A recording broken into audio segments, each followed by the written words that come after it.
Hello everyone, Radhe Radhe सभी को। आप सब कैसे हैं? आई होप आप लोग स्वस्थ होंगे, मस्त होंगे और आप अपनी कुशलता की इन्फॉर्मेशन मुझे कमेंट सेक्शन में जय श्री राधे, ओम नमः शिवाय, जय माता दी देकर लिख कर बता सकते हैं। तो आज का जो वीडियो है वो इस बारे में है कि घर में शिवलिंग लाने के समय या शिवलिंग आप घर में लाना चाह रहे हैं तो आपको किन किन बातों का ध्यान रखना चाहिए। और वीडियो में मेरे साथ अंत तक बने रहिएगा ताकि आपको पूरी डिटेल मिल जाए कि शिवलिंग कितने आकार का होना चाहिए, घर में काले या सफ़ेद रंग का शिवलिंग रखना चाहिए या फिर शिवलिंग कितने रखने चाहिए, आपको घर में कितनी शिवलिंग आप रख सकते हैं। तो ये सब डिटेल इन्फॉर्मेशन आपको मिल जाएगी।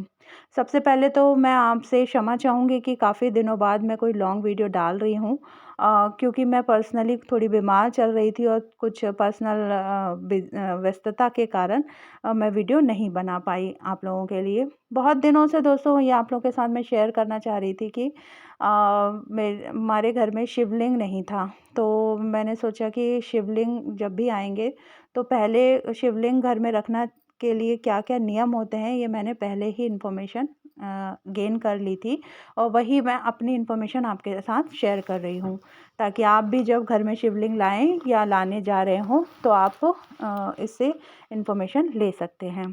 तो देखिए शिवलिंग घर में आपको तभी लाना चाहिए जब आप उसकी सुबह शाम पूजा कर सकें। यदि नियमित रूप से अगर आप घर में पूजा नहीं कर पाएँ तो आप घर में शिवलिंग मत लाइएगा।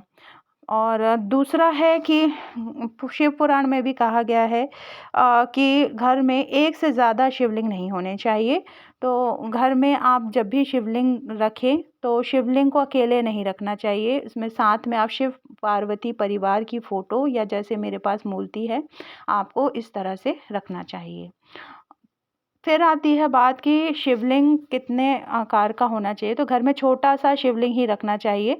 शिवलिंग की जो लंबाई है वो हमारे हाथ के अंगूठे के ऊपर वाले पोर से ज़्यादा नहीं होनी चाहिए।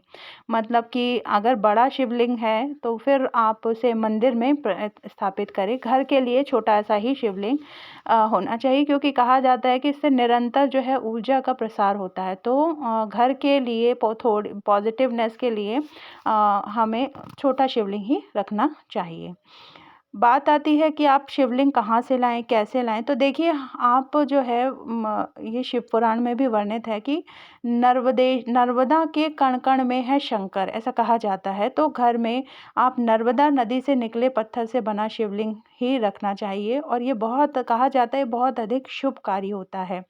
तो मैं भी जब बहुत दिनों से सोच रही थी कि शिवलिंग लाना है, लेकिन देखिए वैसे तो जिस चीज़ का जो समय मतलब तय है वो तभी होती है। तो मेरे घर भी शिवलिंग इस समय आना था तो वो वही तय था। हरिद्वार हम लोग गए थे, वहाँ मैं लेते-लेते मैंने नहीं लिया था कि मन में था कि नर्मदा नदी के तट पर जब कभी जाऊँगी तो अभी हमारा मतलब लकीली हुआ ओंकारेश्वर जाना, महाकाल भी गए थे हम लोग।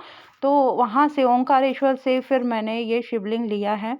इसमें अब आता है कि शिवलिंग सफ़ेद लाना चाहिए या काला लाना चाहिए, तो ऐसा कुछ भी नहीं है। आप किसी भी कलर का, रंग का शिवलिंग ला सकते हैं। दोनों ही आप अगर उसकी विधिवत पूजा-पाठ नियम से करते हैं तो दोनों ही शिवलिंग दोनों ही प्रकार के शिवलिंग जो है वो शुभकारी होते हैं। और आपको घर में जो शिवलिंग रखे जाते हैं तो उसकी प्राण प्रतिष्ठा नहीं करवाई जाती है। इसको वैसे ही आप रखकर विधि से पूजा पाठ कर सकते हैं, उनका नित्य अभिषेक कर सकते हैं, गंगा जल मिले जल से या पंचामृत से भी आप अभिषेक कर सकते हैं। और दूसरी बात है आपको थोड़ा-सा ध्यान रखना पड़ेगा, हो सकता है बहुत से लोगों को आपको पता भी हो कि भगवान शंकर को केतकी के व्हाइट कलर के फूल आते हैं वो नहीं चढ़ाने चाहिए और तुलसी नहीं चढ़ाना चाहिए, सिंदूर और हल्दी ये सब चीज़ें शंकर जी की शिवलिंग पर आपको नहीं चढ़ाना चाहिए। तो ये थी थोड़ी-सी जानकारी और आप अगर इन बातों का ध्यान रखते हैं तो ज़रूर आप अपने घर में शिवलिंग ला सकते हैं। Thank you.